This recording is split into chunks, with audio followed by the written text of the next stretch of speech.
Bonhoeffer was born on February 4, 1906 in Breslau, Germany. Dietrich had a twin sister named Sabine and 6 other siblings. When he was 6 years old, his family moved to Berlin. Dietrich was visiting a village fair when he heard that Germany had declared war on Russia.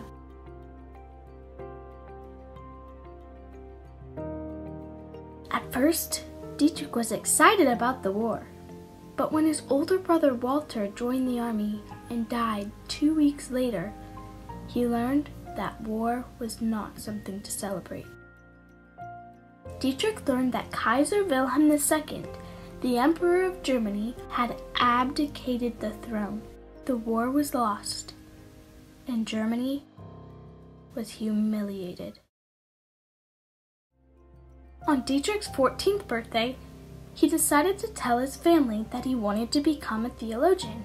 And then when Dietrich was 17, in 1923, he left to study at Tübingen University. He was there for 2 years and lived with his grandmother, Clara Bonhoeffer. He studied at the University of Berlin with renowned theologians. But his favorite theologian was a Swiss named Karl Barth. Barth brought all theological discussions back to the person of Jesus Christ. Dietrich went to the United States to study at the Union Theological Seminary in New York City. In America, he saw something he had never seen in Germany. It was segregation between Negro and white races. He also fell in love with Negro spiritual music and brought home an extensive collection of records. When he arrived back in Berlin, Dietrich was ordained a pastor in 1931 at age 25. He was amazed at how much Germany had changed.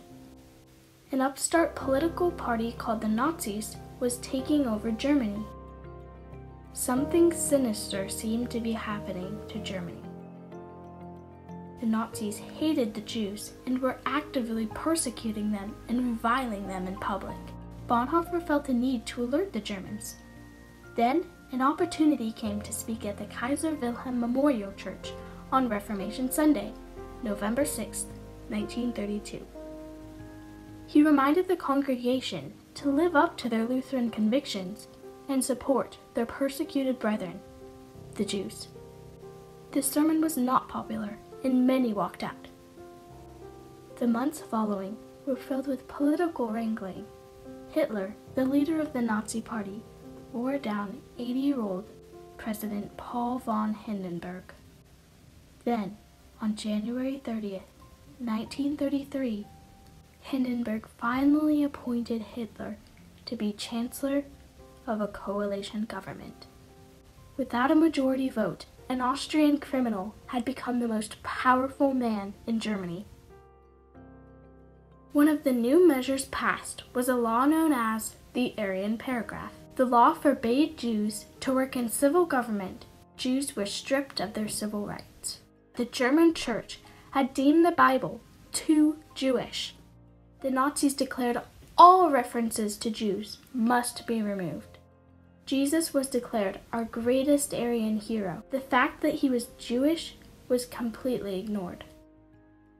Dietrich heard of pastors who had been jailed for resisting the laws against the Jews.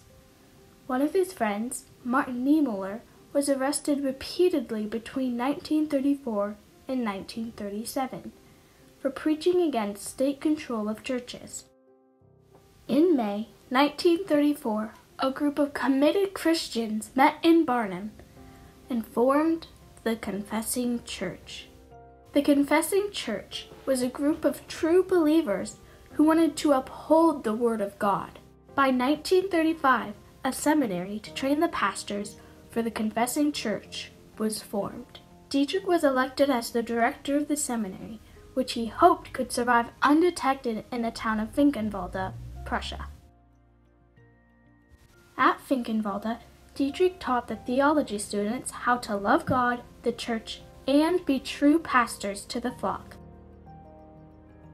Dietrich made 2 close friends. One was Eberhard Bethge, and the other person was a grandmother with a large estate named Ruth von Kreitzeletzow. Martin Niemöller was arrested again, and more permanently this time on July 1st, 1937. About a month after that, Finkenwald Seminary was closed by the Gestapo. It had been open for 2 years and had ordained 6 graduating classes.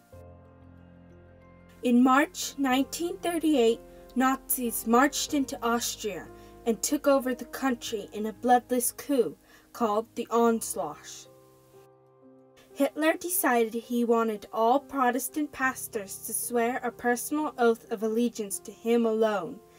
Dietrich, who was now 32, would not take the oath.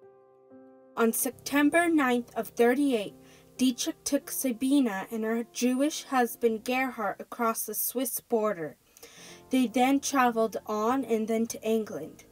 A month later, the borders were closed to the Jews forever. Germany then proceeded to attack the lowlands, Denmark, Norway, and France. World War II had begun. In order to avoid being conscripted into the army, Bonhoeffer began work as an agent for military intelligence, or the ABWEHR. The chief of the ABWEHR was Admiral William Canaris. His second in command was General Hans Oster. The ABWEHR was against the Nazis, but in order to avoid suspicion, it had to look like it was working with the corrupt government. Hans Donanje, Dietrich's brother-in-law, was already a member. Hans believed that Dietrich could use his ecumenical contacts to help the struggle between the Nazis. Germany began to experience its first signs of defeat when they were forced to surrender outside of Stalingrad, Russia. Signs that the war had escalated came with the December 7th Japanese attack on Pearl Harbor in Hawaii. The United States were now in the war.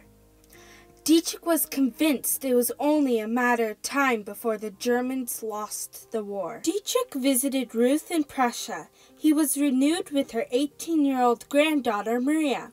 Her father had just been killed in action and would lose her brother 2 months later. Naturally, she turned to Dietrich for consolation. Dietrich, 36, and Maria, 18, strong attraction formed between them. They began a lengthy correspondence. He proposed and she accepted. On April 5th, 1943, the Gestapo came to his parents' home in Grunwald. He was arrested and taken to the Tangle prison. He devised a plan to keep himself focused on God and others. Bonhoeffer was held at Tangle prison for 18 months before he was transferred. At the Gestapo prison, Dietrich saw more prisoners than he had seen at Tangle. He recognized Admiral Canaris and General Oster. He also saw his brother-in-law, Hans Donanje. The day after a long Allied bombing attack, Dietrich turned 39.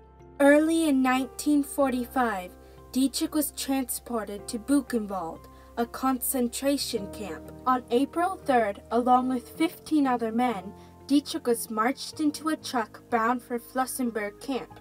The van had mechanical difficulties, and they had several stops in makeshift prisons throughout Bavaria. On April 8th, Quasimodo Sunday, less than 24 hours before he left this world, Bonhoeffer performed the offices of a pastor. In the bright Schomburg classroom that was their cell, he held a small service. No sooner had he finished speaking than 2 evil-looking men came in and ordered, "Prisoner Bonhoeffer, get ready to come with us." Everyone knew what that meant. The next day, April 9th, 1945, 2 years and 4 days after his arrest, Dietrich Bonhoeffer was marched out of his cell for the last time. As the guilty verdict was read and their death sentences handed down, Dietrich knelt in prayer, and then he was hanged.